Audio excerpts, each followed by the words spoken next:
Alrighty, what's up, everybody? Welcome back to the Output Lab Technique First podcast. I'm your host, Nick Nash, and this is episode number 5.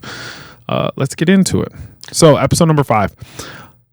The theme of this is load management is not a weakness, it's the strategy. I'm going to say it again. Load management is not a weakness, it's the strategy. Okay, let that sink in for just a moment. You've been told to push through, that harder is better, that programming is gospel. Every one of those beliefs is costing you output. I'm real excited for this one. So, the programming trap, following a program versus training with auto-regulation, okay? We kind of hinted to it on the very first podcast. There is what is supposed to get done for the day in relation to your training program. And then there is how you show up and or how you feel inside or leading up to and inside of that training session. So that's really what we're talking about today. The program is the program. The program's always going to be the program. It is the structure that you get to bring your intensity to for that training period, for that day. And that varies. I mean, it varies by individual, and then it varies day by day, sometimes moment by moment, just depending on where you are physically, mentally, emotionally, spiritually within your own right. With that being said, when you walk into a training session, when you show up to the gym, whatever your fitness is, when you show up, before you get out of your car and you walk into the facility, just ask yourself, like, where am I today? How am I feeling? How sore am I? On a scale of 1 to 10, how sore am I? On a scale of 1 to 10, how exhausted am I? On a scale of 1 to 10, like, where am I at mentally, emotionally? Just so that way you have, we'll say, parameters on yourself walking into your training session. So that way you can perform at what your best is for that period of training, for that day, we'll say. Why rigid programming fails high performers and life load is the variable. We've all interacted with that individual that is so like, oh, it says I have to go 90% today. And if I don't hit 90%, I'm not going to make it. I'm going to fail. I'm going to feel like a failure. 90% is a ballpark, right? If 9 out of 10 rate of perceived exertion is a ballpark, you are working to 90% of how you feel mentally, physically, and emotionally in that training session for that day, not lifetime, right? Like these are parameters. These are roundabout figures to give you a ballpark of where you're supposed to be. And then you get to either choose to dial it up and or throttle it back, just depending on how you feel. We'll dive into that just a little bit deeper. So auto-regulation in practice. What it means to train the day, not to the plan. I kind of started to go in that already. My apologies. I got ahead of myself. So what it means to train the day and not the plan. Again, so like, let's say we show up to the gym. Let's say we have some heavy back squats on the menu. Let's say ideally it says 9 out of 10 rate of perceived exertion. Okay. 90%, somewhere in that ballpark. We'll say 80, 85 to 90, 95, depending on how you're feeling. If we'll say if you didn't sleep well, get 7 to 8 hours of sleep. If you're super sore, if you are stressed in your life, whether it be work, relationally, whatever you consider stress to be in your own life, there is a good chance that you may not get to 9 out of 10 rate of perceived exertion. You may not get to 90, 95% in that training session. Why? Depending on the duration that you've been feeling all three of those variables, sleep, stress, and mental, emotional clutter, you may not be able to output as your highest self within that training session. And that's fine. That is where you're at in that day. And sometimes, every now and again, you can not get a great sleep. You can come in beat up, super sore. Like, frick, we were all super sore this week. All these freaking lunges, every day's leg day and CrossFit. Like, oh my gosh, I still can't stand up. Well, I'm standing up like I'm 85, right? Like there's those days, like there's those weeks where you're just beat up for whatever reason. And sometimes when you feel that way, it is not advantageous to push it to 90% and above. And then on the flip side, we'll say 90% of the time it's not advantageous. It doesn't lead anywhere worth going. Again, like we've stated in the other podcast and in a previous episode, this is 1 hour of our day. We still have to spend 23 hours living life as human beings. We all got day jobs. We all got responsibilities. Some of us got families. Like, there are different things that require our attention. And if you push it too hard in the gym on one of these days when you're not in peak condition, when you haven't slept 8 to 9 hours, when your stress has been very minimal, when your HRV is looking great, those days are not the days when we go in and be like, cool, I'm going to hit 90%, maybe 95% of what I can do. Those are the days I go like, okay, you know what? I'm going to listen to my body and I'm going to see what my body tells me that we can do today. Right. And I know there's some woo woo in there like, Nick, I don't listen to my body. I tell my body what to do. It's like, okay, cool. Like, I've been there with you and I agree to some degree. You can tell your body what to do. But if there's not a relationship there with your body, if there's not good communication there with your body, eventually you're going to run your body into the ground. Eventually you're going to get hurt and you're not going to be able to lean on this pillar of fitness, which supports a lot of our mental, emotional, physical well-being. So there's that. So what it means to train today to the day and not to the plan. So if the day calls for 90% RPE, but I slept 4 to 6 hours the night before and I've been mad stressed for the past week because work stuff is going crazy, there's a really good chance that even though I'm showing up to the gym, I may not be in the place to push it to 90%. On that day, given those parameters, personally, I might give it like a solid 80%, maybe 75, just depending on how I feel.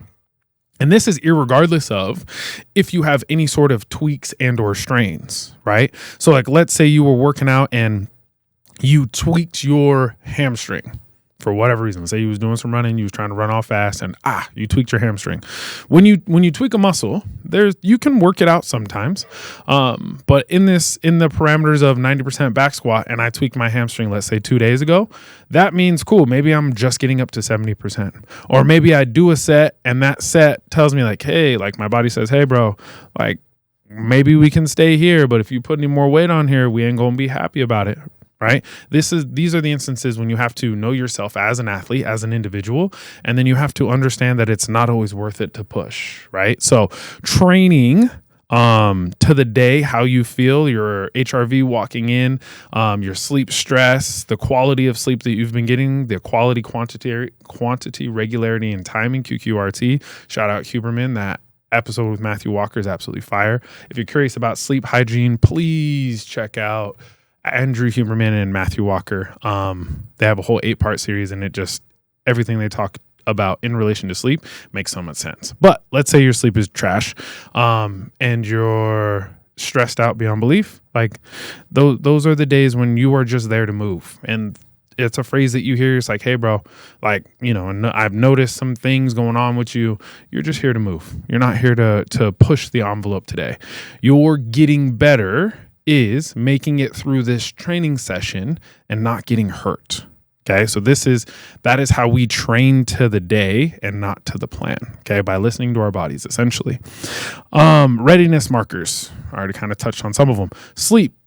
Anywhere. I mean, some people will say on average, anywhere between 7 to 9 hours. Okay. 7 to 9 hours. You get 7 to 9 hours consecutively. Okay, cool. You're getting great sleep. That allows your body to do that allows you to get a good number of restorative sleep. That also allows you to make sure that you are within your restorative sleep, getting good REM sleep, which is rapid eye movement sleep, and getting deep sleep, which is the restorative sleep for your muscles. That together makes your restorative overall sleep. And if you can get 8 to 9 hours on average, there's a good chance you're getting a fair amount of sleep. Your HRV, heart rate variability, man, I'm fortunate enough that I've had a Whoop for like 400 some odd days. And let me tell you what, HRV is we'll say one metric that I readily track on the daily. And my partner can tell you, I'm I don't play when it comes to my sleep or my getting my green recoveries or going to bed on time, right? So like I just mentioned, QQRT, quantity, quality, regularity, and timing. So what that means to make sure that I'm putting myself in a good position to get a high HRV. And for those of you that don't know what an HRV is, it's your heart rate variability. Basically, it's your body's ability to downregulate your nervous system. So getting to that parasympathetic rest and digest system, and while there, not focus on digesting food, but focus on repairing your body. So one of the things that really helps with your HRV, is making sure that you don't eat, we'll say at least 3 to 4 hours before you go to bed. You almost want to go to bed fasted. Why? Because you want your body to focus on regenerating and recovering muscle tears, inflammation, mutated cells within your body. You want it to focus on that stuff when you're asleep. You don't want it to focus on digesting your food. Personally, I used to eat a big fat meal and go to bed. Like I used to love doing that. And every time I did that in the beginning after I got my Whoop, every time I did that, let's say I ate an hour before bed or like 30 minutes before bed or right before bed, my sleep stress was so high, and that affected my HRV. My HRV was really low, meaning my body's ability to recover itself was very, very low. Why? Because when you're asleep, in those instances, my body was focused on digesting my food and not recovering my body. So now, the latest I eat, I go to bed real early. Okay? I'm a grandpa, y'all. I'm just gonna let y'all know that right now. I'm a grandpa. Okay, I get called grandpa fairly often. I am in bed no later, on average, we'll say at least 6 days out of the week. I'm in bed on average, no later than 6:30, 7 o'clock. We'll say 7:30 at the latest. I know I'm a freaking grandpa. I wake up at 3. I love waking up at 3, get an hour of work in before I have to leave to come coach CrossFit. Like, it's absolutely wonderful. So if I go to bed at 7:30-ish, on average, we'll say at least 5 to 6 days out of the week, my last meal is between 3 and 4. If my last meal can be at 3 o'clock, by the time I go to bed, I go straight to sleep and my body just focuses on repairing itself, right? And on those nights when my last meal was somewhere around 3 and I go to bed on time, my HRV is super high. There's some people who get crazy HRV that's like in the hundreds. I've yet to do that. I think my best was like 99 when I was fasted for like 36 hours. But on average, my HRV is like 74. Not great, not awful, but I mean, we'll say, as I've said in the other podcast, it's better than the average bear. Okay. But it's a marker that I track fairly constantly. Okay. And then another readiness marker is subjective energy, right? So when I stated before, when you pull up to the gym, take an extra, unless you're late. If you're late pulling up to the gym, get your ass in class. Okay, don't sit inside your car, check your Instagram, listen to the end of the song. If the class starts on the top of the hour and it is the top of the hour or after, just get your ass in class. Okay, I love you, but get the fuck in class. Okay, so your subjective energy. Let's say you show up 10 minutes before class starts. Cool. Sit in your car for 2 minutes and just be like, hey, Nick, how we doing today? How you feeling? Scale of 1 to 10. Where's your energy at? And then just wait, give some space, take 2 or 3 breaths and answer yourself. My energy's on a 10. Cool. Where are you at mentally and emotionally? How you feeling? You stressed at all? No, you're not stressed at all? Cool. You another 10? All right, cool. You give yourself a couple of 10s. You give yourself any numbers above 7 for some of those markers. Walk into that session, walk into that day of fitness and go kill that shit. But if you are under 7, if you are between 5 and 7, cool, be mindful. If you are under 5 in any of those numbers, today's not the day to push the envelope. Today's just the day to move, breathe, and get heavy, move some endorphins around. And then movement quality. Again, that's part of the reason why this is called the Technique First podcast. Output Lab Technique First. Technique first. Okay? Actively, I've been doing this for 10 years. I am actively continuing to work on my technique because my overall arching goal when it comes to fitness is I want to be able to do fitness for as long as I live. I want longevity out of this. And if I have shit technique, I'm not going to be able to have longevity. I want to be able to do this thing that I love to do until I decide that I want to walk away from it. I don't want an injury to decide that I'm done with it. I want to be able to do the things that I love to do for as long as I want to do them. Okay. Movement quality, move well. Again, we don't care about the weight on the bar. We care about how well you move the weight on the bar. Okay. It's a whole consistency piece. We talked about it a podcast ago. And mechanics before load. Yes, we'll say mechanics before load. I think I skipped a bullet, but it's fine. Mechanics before load. Okay. Every session, no excuses, no exemptions, no exceptions. Okay. Move well. Move well. Move well. I'm very fortunate that the place that I teach CrossFit, I've been here for, we'll say, a little over 6 months, and athletes are starting to understand the conversations that we've been having slowly over time, that I'm not here to rain on your parade. I'm not here to make you feel any inferior in any sort of fashion.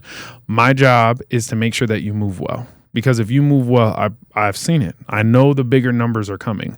But if you move poorly, I know an injury is coming. And again, this is a pillar that a lot of people lean on very heavily to support their mental, emotional, and physical well-being. And so it is my honor and my privilege to hold the boundary and hold the line, hold the movement quality of you moving well with your barbell or whatever you're doing. So that way you have the smallest chance of hurting yourself. If you don't move well, the chance of you hurting yourself is exponential. And I don't want that for you. I've seen it too many times. I don't want that for you. Okay. Mechanics before load. Once your mechanics are good, cool, load that puppy up. But then once your mechanics start to fail again, cool. Either stay at the weight that you loaded up or take just a little bit off. Okay. Again, we care about the quality of your movement. We care about how you move, not the weight that you move. That goes for all age categories. Okay. My 20-year-olds, I care about how you move, not the weight that you move. My 60-year-olds, I care about how you move, not the weight that you move. Okay. You move it well enough for a long enough duration. I promise you, whatever PR you're chasing, it's going to come. Okay. But it only comes through mechanics before load. Ultimately, the bigger picture. Load management is about total life load, not just in the gym. We've kind of hit on it a couple of times. The gym is 1 hour out of your day. Okay. The gym is 1 hour out of your day. Yes, that 1 hour out of your day supports you in the other 23 hours out of your day. And the inverse is true. The other 23 hours out of your day affect you inside of the gym.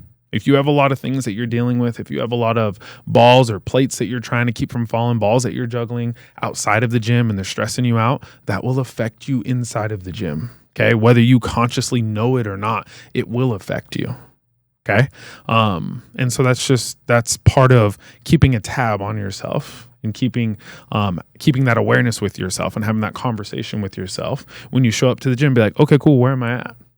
Like giving yourself some space to answer yourself. Because how you sleep, how you think, how you feel in your 23 hours outside of the gym, they ultimately affect your 1 hour inside of the gym. Okay. I just really want to drive that point home. What you do outside of the gym affects inside of the gym. Okay. We can even take it more broad. If you eat like shit outside of the gym, it affects your performance inside of the gym. Simple. Everybody knows that one, right? Like, I'm not crazy there. Same thing. If you think like shit outside of the gym, or if you feel like shit outside of the gym, it affects you inside of the gym. Okay. Real simple. Keep it simple. Work stress, relationship, tension, poor sleep, all competing for the same recovery budget. Oh, I love it. I'm going to read that again. That's good. Work stress. Stressors in relation to work. Okay. Relationship tension. You and your significant other beefing. Okay. Ain't nobody want to beef with their significant other. Nobody likes that. Okay. Poor sleep. You and your significant other are beefing. How well do you sleep? I don't sleep like a baby. When we go to bed angry, I sleep like shit. I'm over here thinking. My brain don't shut off. And I don't ever have a problem with sleep. Okay. It affects you way more than you think. They're all competing for the same recovery budget. Okay. They're all competing for that 6 to 9 hours that you get of sleep. So make sure that how you go about your life in the 23 hours outside of the gym, make sure it is conducive to what you are looking to achieve inside of the gym. Okay. And if you want to have a more greater detailed conversation, we can definitely have a greater detailed conversation there. Okay. So I do just want to highlight, and I do just want to make sure that we reiterate, you've been told to push through. If you've ever been an athlete of any sort of, in any sort of fashion of any kind, you've always been told to push through. You don't know any way but to push through. Okay. That is not always conducive. I'm going to let you know that right now. That is not always conducive. That mindset is not always conducive.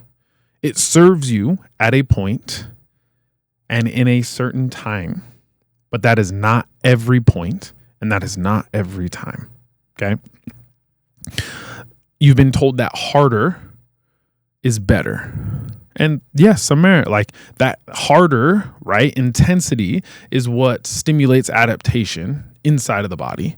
That's why CrossFit's so amazing, functional fitness. But that's why any sort of fitness is amazing, because it increases adaptation with inside of the body. But making it hard 7 days out of the week is not conducive to your body's longevity. It is not conducive to you mentally feeling fresh. It is not conducive to your emotional well-being. It's just not. I really want you to take a moment and think about each one of these beliefs in your own right? Subjectively. Think about what you've been told. If you've been an athlete of any kind, if you've been a collegiate athlete, if you're a professional athlete, those beliefs have a place in time, but they're not every place and they're not every time. Okay. And when you identify those beliefs, just understand, if you don't have a good relationship with those beliefs, they're costing you output. You will not be able to reach your maximum potential if you are inside of this wonderful sports car. I'm going to call my body a Ferrari. If I'm driving a Ferrari like I'm on a racetrack every single day, redlining it all day, every day, there's no way this Ferrari of my body is going to last me 10 years. It just won't. Just something to think about. And to close, right? One actionable cue. I kind of said it in the beginning, but I just kind of want to make it full circle. Is this week, add a readiness score, 1 to 10, to the top of each session. So like I said, when you pull up to the gym, pull up to that whip. Unless you're late. Again, if you're freaking late to the gym, just get to class. Okay? I don't care what. If you late anywhere, just freaking get in there. Okay? But specifically to the gym, because it's a fitness podcast. If you're late to the gym, get your ass in class. Okay. But let's say again, you pull up 10 minutes early, sit inside the car, check in with yourself.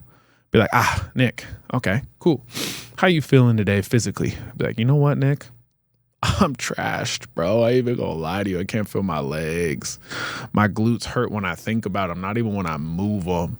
My traps hurt because I did 75 American kettlebell swings yesterday. My mid-back hurts. I didn't even know my traps went down to my mid-back. All right, cool. Noted. Scale of 1 to 10, Nick. What is that?